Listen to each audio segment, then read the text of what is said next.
Good evening. To lose one inquiry chief over their connections is unfortunate, but does saying goodbye to two just look like downright incompetence? Fiona Woolf has made an embarrassing exit from the inquiry looking into British institutions' failures to take action against child abuse. She tried and failed to hang on, but she follows the Home Office's first choice, Elizabeth Butler-Sloss, out the door. Theresa May says the inquiry will get its work underway while they look for a new boss. But how did the inquiry become such a mess before it even began? Here's Chris Cook. Fiona, hi. Fiona Woolf, the Lord Mayor of London, has stepped down as chair of an official inquiry into historic sexual abuse. It's about the victims. The victims' voices absolutely have to be heard, and because many of them are showing great courage in standing up and engaging with this process. I was determined that the inquiry got to the bottom of the issues for them, and if I don't command their confidence to run the panel fairly and impartially, then I need to get out of the way. Her decision followed a meeting this morning with survivors of abuse who told her that she didn't have their confidence. We were unanimous that we probably couldn't work with her, knowing what we know about her background and her connections with Lord Brittan, etc. Her acquaintance with Lord Brittan has been the centre of this issue. His treatment of child abuse allegations from his tenure as Home Secretary in the 1980s is one of the things she would have to scrutinise. And last week, in a letter to Theresa May, the Home Secretary, Ms Woolf explained that she knew Lord Brittan and Lady Brittan, her neighbours, socially. This week she revealed that Home Office officials had actually helped to write that initial letter to the Home Secretary, and it went through 7 drafts. Officials are clearly concerned over the link to Lord Brittan. And there were, according to her critics, subtle changes in tone during the redrafting. For example, in an earlier draft, Ms Woolf said, "I was introduced to Lady Brittan by a mutual acquaintance." And in the final version, it said, "I have had a house in London on the same street as the Brittans since 2004. I was first introduced to Lady Brittan through a third party." Some facts shifted too. In an earlier draft, Ms Woolf said of a dinner party with the Brittans that there were no other guests. Then, in a later draft, there were at least 6 other guests. Then, finally, at least 4. Small shifts, but enough for her critics. It's quite clear from the beginning that she was very close to the Brittans. She gave evidence to the Home Affairs Select Committee and didn't perform particularly well there. And then we had these 7 redrafted letters, and that clearly showed that there'd been some collusion between the Home Office and herself, and that's what did for her in the end. This has been a bad day for the government, whose ministers were supporting Ms Woolf to carry on even today. And further trouble awaits Theresa May. This is particularly embarrassing for the Home Secretary because it's not the first time that it's happened. Earlier this year, Elizabeth Butler-Sloss resigned from the same post on the same inquiry for similar reasons. In her case, she would have had to scrutinise decisions made by her own brother, who served as Attorney General in the mid-1980s. Ms May and her officials now have 2 new problems. Who's going to run this inquiry, and can they keep the remit of the inquiry as narrow as they would like it to be? A lot of survivors want a much bigger, much broader inquiry. I think it has to become nationwide, not just England and Wales, and other places like Northern Ireland, Channel Islands, Isle of Man, etc. It needs to talk to the actual survivors' victims. Without that, it's pretty waste of time. And it needs to be on a statutory footing, so it needs to be a statutory inquiry rather than just an inquiry which can compel nobody to actually come forward and to speak, and I think it's absolutely essential. So it'd be more like a sort of court process you want? Yes, yeah, sort of, yes. So an inquiry with teeth, which is what a statutory inquiry is. So the media are now watching the Home Office and waiting. Will the survivors get the inquiry that they want? This is not an inquiry about childhood sexual abuse. This is an inquiry about establishment cover-ups for decades. It needs to be an inquiry that's fit for purpose and that survivors can wholly trust and that survivors are involved in throughout the process. Have you found that painful? Fiona Woolf's replacement will only be chosen by Theresa May after she has met survivors groups. But we still don't know if they'll get the chairman they want or the inquiry they want. Well, our political editor, Allegra Stratton, is here. Allegra, how grim is this for Theresa May? Chris used the word embarrassing. It is embarrassing for Theresa May, but the Tories I've spoken to this evening, critics and friends of hers alike, are both minded to defend her, the different ends of the spectrum. She's the longest serving Home Secretary of the last 50 years. She's become that by being incredibly resilient and good at detail, which is why these two resignations of the two chairs are so shocking, that they weren't vetted better. There's also a huge amount of goodwill for Theresa May on the backbenches. They point out four things. I'll just run you through them. Firstly, they say David Blunkett, who was the fiercest Labour critic, he only changed his mind in the last 24 hours when a letter came out that Chris has referred to. So actually the consensus truly began to crumble quite recently. The second point is that number 10 were backing her all the way.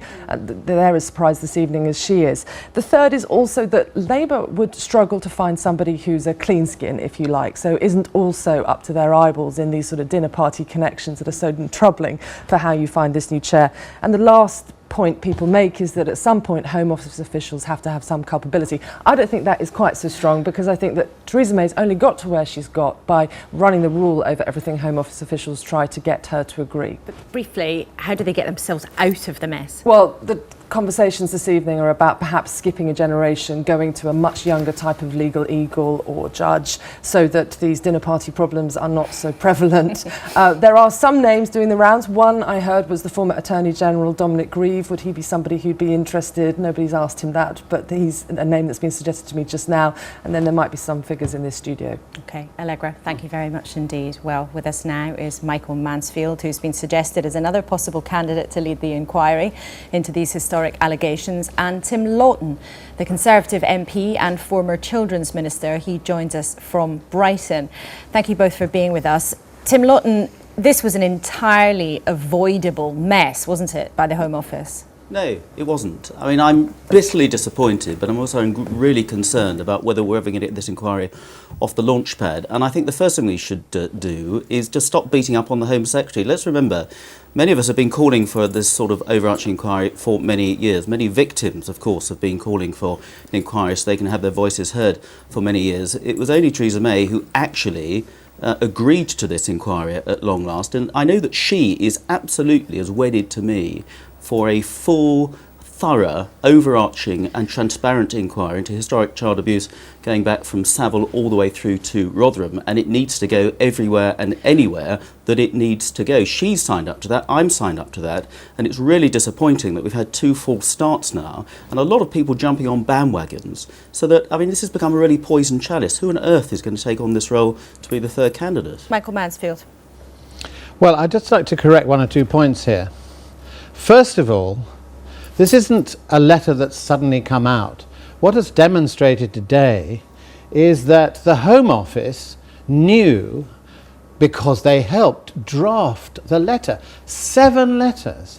The first one wasn't even drafted by Fiona Woolf. So this isn't something in retrospect. And this is on the back of getting it wrong the first time. This is not rocket science. And it seems to me the sort of mistake, and it's a serious one, indicates that it's not about vetting, it's about who do we want to run this, and they go to the people they want to run it, then they try and set it up and it all goes wrong. So I'm much more, and the further point, there's one other point.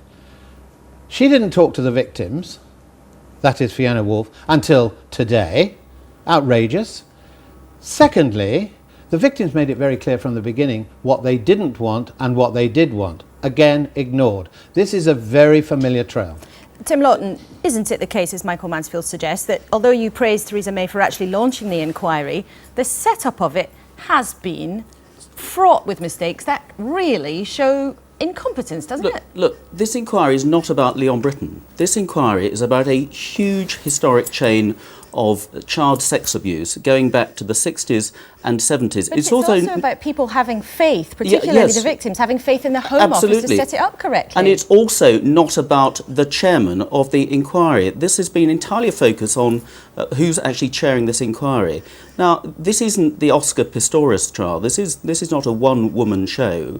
This is a person who, highly transparently, with a big spotlight now being shone upon them, will be guiding a panel of experts from lots of different disciplines, and the notion that somehow that chair, whoever it is, could try and brush under the carpet or subvert the inquiry to deflect away from certain people is just absolute nonsense. We need this inquiry to get on with this really important work, and let's stop getting hung up on who had dinner parties with whom and who lives in what street. Michael Mansfield, you've been suggested by some of the victims' groups as a possible candidate to take it on. Would you do it if asked? Well, interestingly, of course, the victims' request has been ignored. I have said from the start, once I knew that they were interested, that is the victims' groups and the survivors' groups, that I should do it. I feel very privileged to be asked by them, and I've said from the beginning, I am very prepared to consider it. As everybody knows, I'm already involved in the Hillsborough inquest, so there are practical problems. But yes, I consider it, of course. And I think, what we've just heard is defending the status quo. So why does she leave? Why does Fiona Woolf leave? She recognises that justice has to be done and seen to be done. And unless the public have confidence in the person who is actually the figurehead, you ask anybody about the child abuse inquiry and they'll talk about Fiona Woolf. Like it or not, she's a figurehead and she has control. So it's extremely important who's at the centre.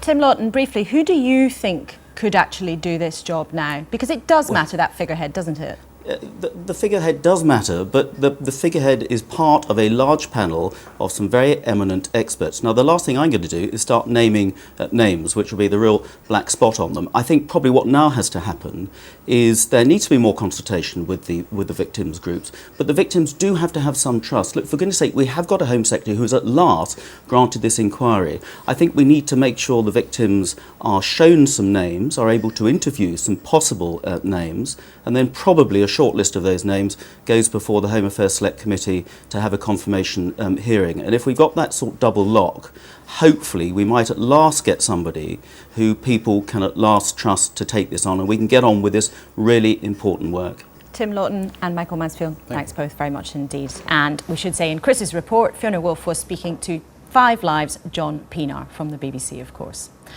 The most exclusive form of travel looks more dangerous tonight as one of Sir Richard Branson's space rockets crashed in the Californian desert, killing one of its pilots and seriously injuring the other. The company called it an in-flight anomaly. But has the dream of space tourism come crashing down too? Here's James Clayton. 2, 1, release, release, release. This is how Virgin wanted to portray their galactic project. Glitzy, futuristic, slick. It's meant to be a revolution in space travel. So far, 800 people have bought a ticket at a cost of £125,000 each. What then will they make of this? A catastrophic failure on board one of their rockets, which resulted in the death of one pilot and the serious injury of another. The test community is very small, and we are human, and it hurts. And our hearts, thoughts, prayers, absolutely with the families, the victims.